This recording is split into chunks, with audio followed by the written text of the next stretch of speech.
Hello guys, welcome back again sa ating YouTube channel no, The Action Man. Una sa lahat, mega love shoutout po sa lahat ng mga kakamping at sa mga hindi man mga kakamping. Kung interesado ka sa bidyong ito, patapusin mo na hanggang dulo at huwag nyo nang kalimutan na i-like at i-share ang ating video para malaman naman ng iilan sa ating mga kababayan na nagtutulog-tulugan sa katotohanan. So muli naman nagbabalik ang nag-iisa nyong host na si The Action Man para magbigay ng komentaryo at reaction sa mga mainit ng issue ng bayan. So ito mga ka-action, mga kakamping, no, may gusto lang po ako na i-share sa inyo about po ito sa naging pahayag ni Senador Ronald Bato de la Rosa dahil ito po ay nanghihinayang o handa ipaglaban ang nasabing confidential fund sa DepEd ni Vice President Sara Duterte. At ito ay ipaglalaban daw ni Senador Bato. Aba, tila yata malaking kawalan kay Senador Ronald Bato. Oo, nanghihinayang daw siya. Na sana malaki daw tulong po ito sa DepEd. Oo, para daw makatulong sa imbestiga sa mga nire-recruit daw. Para lubos ho natin maunawaan mga ka-action, mga kakampeng, panoorin po natin ang nasabing video. Plano ni Senator Ronald Bato de la Rosa na ipaglaban ang confidential fund ng Kagawaran ng Edukasyon o Department of Education. Sa isang interview araw ng Lunes ay binanggit ng senador na nasasayangan siya sa confidential fund ng DepEd na dapat sana ay magamit kontra sa recruitment sa mga kabataan ng teroristang komunista na CPP, NPA, NDF. Yan naman ang talaga purpose ni Vice President dyan. Kaya siya humingi ng pondo para dyan para sa ganung purpose. Pero ang nasabing hakbang ni Senator Bato ay may kondisyon. Ayon sa senador, kanya munang pupulsuhan ang kanyang mga kapwa mambabatas kung sang-ayon ba sila na ibalik ang confidential fund ng DepEd. Gusto kong ibalik pero magtanong muna ako doon sa mayorya kung makakuha tayo ng suporta. Kung hindi tayo makakuha ng suporta, kung ang prevailing sentiment talaga ng karamihan ng kasamahan ko ay ayaw, huwag ibalik, then I will not do that in the plenary.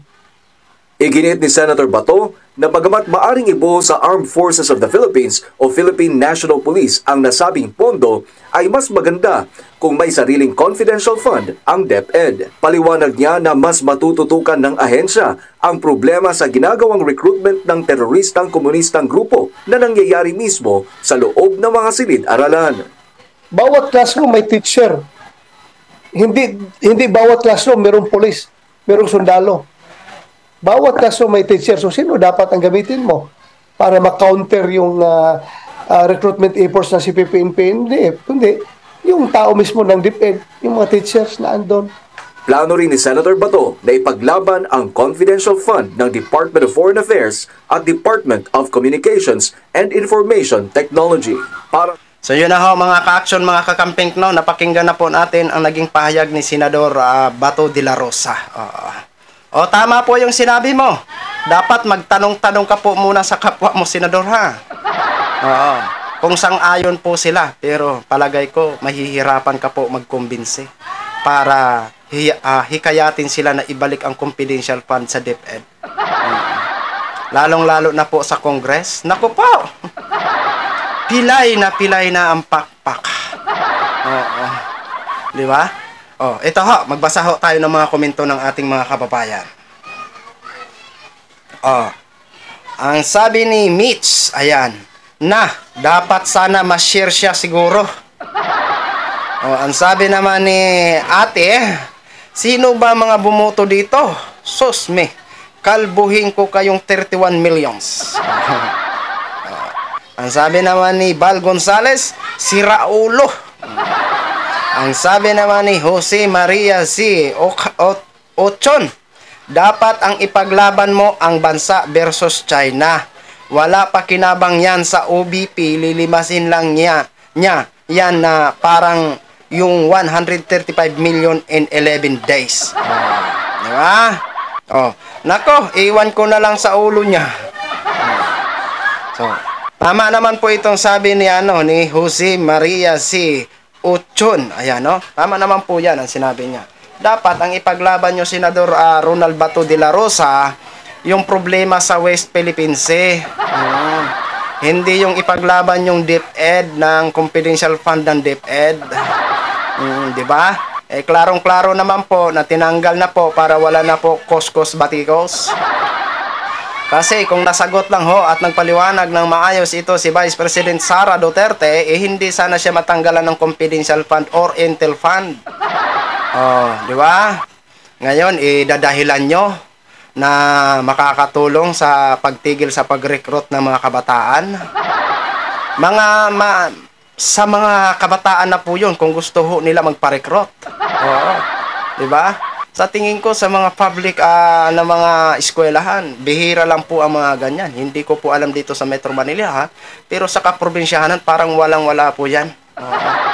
Kasi nag-aral din po ako, walang mga system na mga ganun na may mga recruitment na mga nangyayari. Kahit nung nag-college ako, universidad din ang pinag-aralan ko, pero wala po ako narinig sa eskwelahan na yun na may nangre-recruit. Hindi ko lang po alam ha, baka dito lang po sa Metro Manila may nangyayari, pero hindi ko po sure ha. Hindi ko po sure.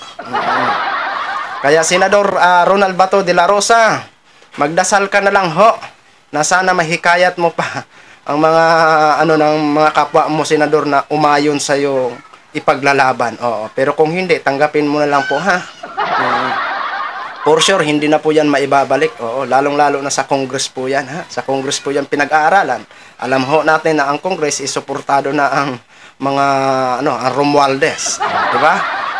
Nasira ho diyan ang mga Duterte dahil sa pag-question na naman niya kay Romualdez. Doon sila nagsasakmala na. Balang araw, magsisingaw talaga ang mga baho ng kanya-kanya nilang tinatago di ba? So yun lang ho mga ka-action, mga kakamping, share ko lang ho sa inyo. Maraming salamat po sa ating mga viewers Luzon, Visayas at Mindanao. All over the world, ako po ang inyong lingkod si The Action Man. Good evening everyone. Beautiful.